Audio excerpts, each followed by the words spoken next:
예, 반갑습니다. 드라이브텍의 최윤용 대표입니다. 저희가 뭐 실전 노하우 이런 면보다는 저희가 이제까지 해외 쪽 진출을 하면서 좀 겪었던 것들을 같이 공유하는 시간으로 좀 하려고 합니다. 그래서 그림에서 보시는 바와 같이 저희가 하는 사업은 지금 현재 이제 친환경 시대의 전기차 사업입니다. 그래서 저희들은 뭐 도로에 다니는 큰 고속 전기차가 아니고 좀 아직까지는 니치 시장입니다. 그래서 소형 미니 다목적 전기 차량입니다. 이 차량들의 이제 기술을 가지고 이제 해외에서 좀 현지 생산 체제를 갖추려고 하는 좀 글로벌 기업으로 확대를 하려는 좀 저희들 전략입니다. 그래서 뭐 잠깐 저희 기업을 좀 소개시켜 드려야 저희들이 이제 이런 해외 전략에 대해서 한 것들에서 조금 이해가 있을 것 같아서 좀 소개를 시켜 드리겠습니다. 저는 이제 국내외 자동차 관련 기업에서 한 25년 정도 연구 개발을 한 경험을 가지고 2016년도에 기술 벤처를 창업을 했습니다. 그래서 이제 보시는 바와 같이 이제 연도별로 저희들 로드맵에 맞춰서 기술 개발을 하고, 그래서 2016년, 7년, 8년에 기술을 베이스로 2018년 말부터 해외 시장 공략을 시작을 했습니다. 그러니까 사실은 이제 국내에서 좀 영업을 먼저 해야 되는데, 국내 시장의 여러 가지 법규나 그 다음에 좁은 시장 때문에 저희들은 처음부터 해외 시장을 타겟으로 진행을 했습니다. 그래서 뭐 저희 기업의 비전은 좀 저희들이 가진 기술로 좀 글로벌적인 기술 강소 기업이 되겠다는 비전을 가지고 있습니다. 그래서 저희들은 기본적인 자동차에서 뭐 구성하고 있는 기술과 그 다음에 설계에서부터 제작까지의 그런 모든 일련의 공정을 좀 표준화하고 규격화하는 데 좀 중점을 두고 있습니다. 그래서 저희 기술들을 좀 소개시켜 드리면은 보시는 바와 같이 이제 전기차의 하부입니다. 그래서 이제 내연기관보다는 가장 심플하다는 것을 이해하실 건데, 저희들은 요 하부의 요 부분을 갖다가 좀 표준화하는 작업들을 하고 있습니다. 그래서 지금 현재 아이오닉 5나 그런 것들이 뭐 표준 플랫폼을 갖춘 전기차 이런 얘기들을 많이 들으셨을 건데, 그래서 아직까지는 중소기업 차량들에 대해서는 표준 플랫폼이라는 게 잘 없습니다. 그래서 저희들은 좀 저희들 저속 뭐 물류용 차량일지라도 좀 원가나 그 다음에 여러 가지 다목적 가변을 위해서 하부 부분을 전량 공용화하는 표준화를 진행을 하고 있습니다. 그래서 저희들은 이런 설계들을 각 단계별로 시스템화를 이렇게 해가면서 품질 점검을 하고 있고, 그 다음에 가장 핵심이 되는 전기차에서 전기차 모터 기술들은 저희들이 자체 기술 개발을 또 설계를 해서 제작을 하고 있습니다. 그 다음에 이제 R&D에 관해서는 이제 대학들과 긴밀히 연계를 해서 진행을 하고 있고, 그 다음에 이제 두 번째는 모터의 동력을 업시키는 기능이 이제 감속기, 내연기관에서는 변속기라고 합니다. 그래서 지금 타고 다니는 차들은 보통 5단에서 한 7단 정도 변속기를 가질 건데, 전기차에서는 아직까지 변속기가 적용된 예는 없습니다. 전기 모터가 이제 그런 변속을 갖다가 자유롭게 담당을 하고 있기 때문에, 근데 향후적으로는 이제 시장에서 많이 넓어지면은 용도에 맞는 그런 힘을 갖다가 조절을 해야 되기 때문에 좀 감속기가 여러 단의 변속기로 바뀌어야 된다는 추세를 지금 전망을 하고 있습니다. 그래서 저희들은 최종적으로 이런 다목적 두 명이 타고 이제 짐을 한 300km에서 500km 신속하게 이동을 시키는 이런 다목적 차량에 주력을 하고 있습니다. 그래서 저희들은 기본적으로 중요 핵심 부품부터 차량에까지 이제 전체적인 엔지니어링 시스템을 구축을 해 왔습니다. 그래서 저희들이 이제 작년부터 이제 조금 여기서 한 걸음 더 나아가서 글로벌로 나아가기 위해서는 좀 코비드 사태가 발생을 하고 이제 언컨택에 이제 문제들이 있다 보니까 저희들이 가진 여기 다목적 차량을 갖다가 자율주행이 가능하게, 그래서 저희들의 자율주행의 컨셉은 뭐 도로에 이렇게 많은 것을 달리는 것이 아니고 좀 한정된 지역에서 A라는 지점에서 B라는 지점을 갖다가 자율적으로 갈 수 있는 환경. 두 번째는 사람이 운전하고 자동으로 갈 수 있는 그런 전환이 가능한 차량. 그 다음에 이제 요런 물류용 로봇들은 대다수가 실내용입니다. 그래서 실내외를 갖다가 다 자율주행이 가능한 차량. 마지막으로 이제 저희들이 이제 글로벌 경쟁력을 하기 위해서 가장 큰 기술은 자율차를 처음부터 만드는 게 아니고 기존차도 개조식으로 저희들 모듈만 탑재를 하면은 자율주행이 가능한 시스템, 그래서 최적화 시스템에 대한 솔루션들을 개발을 하고 있습니다. 그래서 이제까지 이제 다양한 그 나라들과 이런 기술들에 대한 협력, 공동개발, 조인트 벤처들을 쭉 해왔던 한 몇 년간이었습니다. 그래서 이제 작년에 이제 티파 여기 기정원을 통해 가지고 아주 이제 중요한 성과를 냈었는데, 이제 러시아 쪽에서 이제 뭐 여러 가지 컨택이 와서 4개 기업과 일단은 했는데, 하고 나서 이제 MOU를 바로 이렇게 4개 기관과 뭐 체결을 했습니다. 그리고 기정원에서 어떻게 이렇게 체결을 했느냐, 그런 질문들을 하셔가지고, 일단은 좀 여기 좀 화상 상담에서 좀 중요했던 것들은 꼭 저희 기술만을 가지고 얘기를 한 게 아니고, 저희들이 이제 차를 하다 보니까 차가 운영되려고 하면 주변 기술도 많이 필요합니다. 이거 판매, 서비스, AS, 그 다음에 저희들이 안 하는 부품들을 그런 쪽하고 연계해서 또 얘기를 하고, 러시아에 있는 바이들도 이제 국내에 진입하고 싶은 이제 니즈를 갖다가 대화 속에서 이제 끌어냈던 점. 그 다음에 이제 마지막으로 MOU를 갖다 신속하게 체결할 수 있었던 거는 티파에서 이렇게 멋진 양식을 갖다가 준비를 해 주셨어요. 그래서 문구 몇 개를 검토한 후에 고치고 저희들 사인한 게 다였는데, 아주 뭐 1, 2주 만에 4개의 MOU를 신속하게 체결하고 저희들이 대외적으로도 사용하는데 좀 손색이 없는 포매팅이 아주 준비되었다는 게 좀 이 바이어 상담에서는 아주 좋은 결과였습니다. 그래서 조금 이제 저희 사례를 조금 얘기 드리면은, 저희가 작년부터 이제 온라인 B2B를 관련해서 전환할 수밖에 없었던 뭐 그런 시절이었기 때문에 좀 몇 가지 예를 들어보면은, 앞쪽에서도 얘기를 드렸지만은 중소기업이 이런 기술기업이 마케팅까지 신경을 쓰기는 상당히 인력적으로 한계가 있습니다.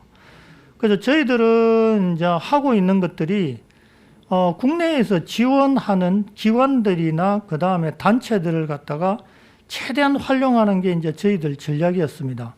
그래서 여기에 뭐 한 10가지 정도 내용들이 있는데, 저희들은 각 기관마다 전문위원들을 갖다가 이제 협약을 해서 운영을 하고 있습니다. 그 다음에 계약이나 여러 가지 서류 작성, 그 나라의 뭐 정보들은 저희들보다는 그 전문위원들이 보통 한 30년 정도의 경력을 가지고 있으시기 때문에, 아까 전에 이제 특허 쪽에서도 얘기를 하시는데 두드리시면 다 열리십니다.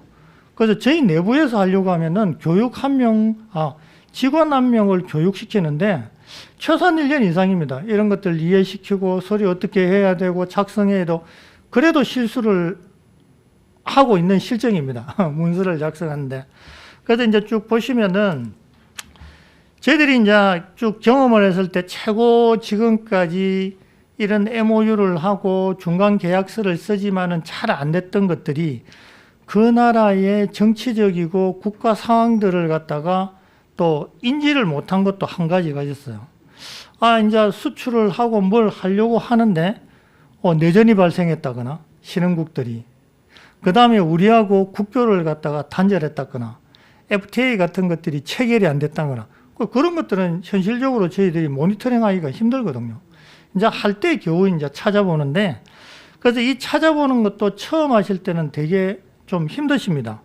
그래서 이제 보통 코트라의 해외 시장 뉴스나 그 다음에 이제 무역협회의 K-스타트나 트레이드 쪽이나 관세 법률 정보 등을 갖다가 면밀히 이렇게 키워드 검색을 하시면은 꽤 자세한 내용들이 나와 있습니다. 그래서 여기에 이렇게 장시간 앉아서 듣는 것보다 거기서 앉아서 찾아보는 게 저희들은 더 빠르다고 생각하거든요. 그래서 이제 중소기업은 이렇게 찾아보는 이런 기관들, 우리가 필요한 키워드들을 갖다가 어떻게 서칭을 잘 하느냐, 그게 노하우인 것 같아요. 그래서 필요할 때 적재적소에 빠르게 써야 되는데, 이제 그게 이제 중소기업의 노하우지 않는가 하는 게 이제 저희들의. 그 다음에 이제 상담을 하면서 최고 애로사항이 있는 게, 저희들은 일반 뭐 공산품의 유통이 아니다 보니까, 기술 제품이다 보니까 바이어들이 항상 얘기하는 게, 예쁜 동영상이나 카탈로그를 보여주지 말고 실제 제품 제작 공장의 뭐 사진들을 좀 보여줄 수 없느냐. 지금 뭐 계약을 한다 그래도 와서 볼 수가 없으니까. 그래서 제품 제작 사진이나 공장에 그런 영상들이 있으면은 실제적으로 효과는 제일 큰 것 같습니다. 그런 부분들이. 뭐 카탈로그도 뭐 접근을 하기 위해서 많이 만들어야 되지만 좋게 영상이 최고 임팩트 있는 것 같습니다. 그래서 뭐 기술적으로 문제가 없다 그러면은 유튜브에 올리시고, 안 그러면 상담할 때만 보여주시면 되기 때문에 제가 이제 가장 강력하게 추천하는 게 동영상입니다. 그 다음에 이제 협상계약 실무 아까 전에 이제 델타텍 코리아에서 대표님이 잘 설명을 해주셨는데, 이제 제가 이제 얘기 드릴 거는 딱 한 가지입니다. 보통 NDA, MOU, 뭐 LOI 이렇게 체결을 하는데 이게 쉽지가 않아요. 실질적으로는. NDA 꺼내기가 뭐 대단한 뭔가를 하려고 해야 이제 NDA 하자고 얘기가 되는데, 그러려면 여기에서 적당한 하고자 하는 뭔가를 화제를 던져야 알고 싶으니까 NDA라도 하자. 그 다음 회의라도 픽스가 되어야 뭐 NDA 합시다. 이게 얘기가 되는데, 그 정도 이제 2차 상세 회의를 하려면은 기본적인 NDA 하자. 그래서 NDA도 마찬가지고, MOU도 마찬가지고, LOI도 마찬가지고, 뭐 MOA도 마찬가지고. 내용이 어디까지 들어가 있는가가 중요하지 타이틀은 별로 의미가 없습니다. 어떤 데는 영어 잘하는 데는 NDA 안에 MOU 조항 넣고, MOU 조항 안에 NDA도 넣고, 뭐 여러 가지가 되어 있습니다.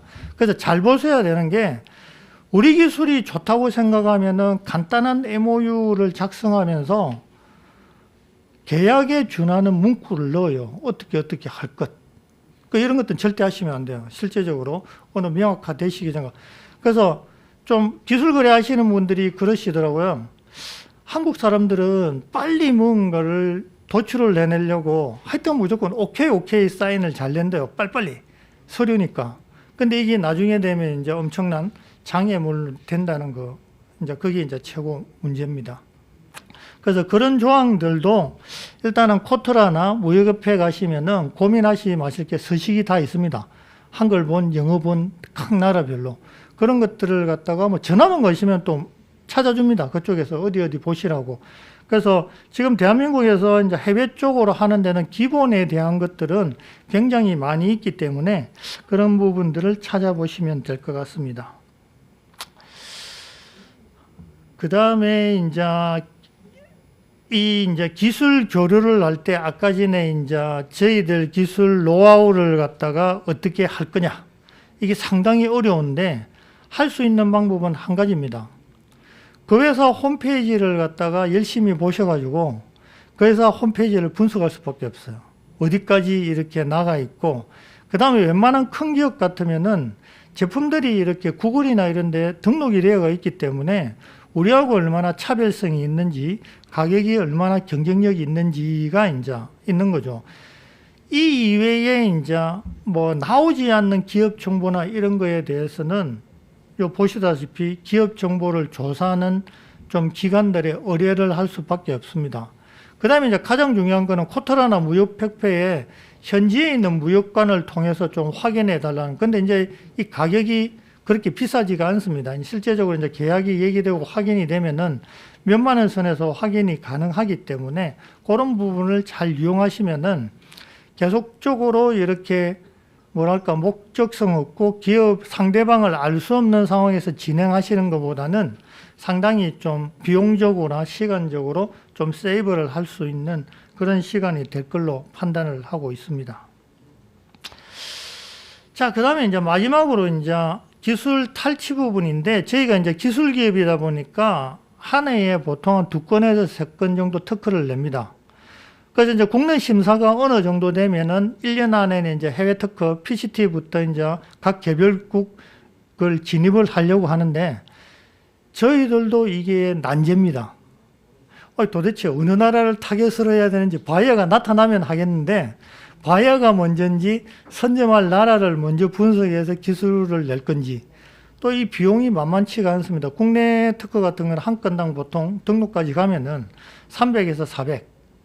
해외 이제 뭐 특허들 같으면은 이제 500에서 한 1000만 원 가면은 이렇게 들기 때문에 아무 문제 없이 간다고 해도 이 정도 비용이기 때문에 이게 이제 기업으로서는 만만치 않은 비용인데, 이제 이런 것들 한 해에서 한두 건 정도는 뭐 특허청이나 전략원 뭐 여러 군데에서 지원하는 거 있기 때문에 잘 좀 이용을 하시고, 그 다음에 이제 분쟁에 관해서는 저희들도 이제 국가에 진입하려는 국가의 선행 기술을 조사를 하고 어떤 제품이 있는가 이런 게 있지만은 사실 한계가 많습니다. 그 다음에 특허라는 게 1년 6개월 정도의 비공개 기간이 있기 때문에 우리가 내고 나서 조사를 했지만은 내고 나서 1년 후에 분쟁이 될 수가 있어요. 그래서 이제 조금은 저희들이 판단하기는 불가능합니다. 그래서 아까 전에 얘기하던 협회나 이런 걸 통해 갖고 조금 어느 정도 점검을 해야 되는지. 그래서 저희는 특허를 어떻게 생각을 하고 있냐면 남을 못하게 한다는 생각은 안 합니다. 저희가 어느 나라를 진입하고 국내에서 제품을 생산할 때 최소한의 방어, 우리가 생산을 했을 때 남이 뭐 태클, 시비를 걸지 않는 보호 조치라고 생각을 해서 특허를 내는 거지, 저희가 이거를 뭐 독점권을 가지고 제품을 어떻게 하겠다는 기술 기업으로도 별로 생각이 없어요. 저희들도 남 특허를 보고 피해가는 기술은 가지고 있습니다. 근데 그래봐야 별로 그렇게 경쟁력이 없는 기술이라는 거죠. 그래서 저희들이 이제 특허는 그런 취지에서 저희들 제품을 마음껏 생산을 하기 위한 이제 뭐 수단으로서만 생각을 하고 있지, 근데 저희들 낸 게 또 다른 사람하고 또 1년 6개월 후에 분쟁이 될지는 아무도 모르는 거죠. 법원도 모르고 일단은 판단을 해주는 거기 때문에 하여튼 이 부분은 누구하고 상담해도 어려운 얘기라고 생각을 합니다. 그래서 이제 작은 기업에서는 전략적으로 가기가 가장 어려운 부분인데, 하여튼 간에 저기 협회나 기관들의 현지에 좀 믿을 수 있는 파트너를 설정해서 시장 진입을 하지 않으면은 기술로 해외를 가는 것들이 이제 한 4년을 해보니까 이게 쉽지 않은 작업이라는 거죠. 법률적인 것도 너무 많이 그래서 전반적으로는 이제 중소기업이 마지막으로 얘기 드리는 거는 이렇게 많은 지원 제도가 있기 때문에 차근차근 준비를 하시는 게 급하게 누구 바이어하고 성사하시는 것보다는 결론적으로 돈을 버는데 비즈니스를 창출하는데 빠르지 않을까 하는 생각입니다. 너무 준비 없이 가다 보면은 단순히 팔 수 있는 기술이라 그러면 아까 얘기했듯이 구글을 통해서 아마존을 통해서 하는 게 제일 빠르겠죠. 물량만 공급을 할 수 있다고 하면은. 그래서 뭐 두서없이 얘기를 드렸는데 하여튼 저희가 겪었던 내용들을 좀 공유하는 자리가 되었습니다. 감사합니다.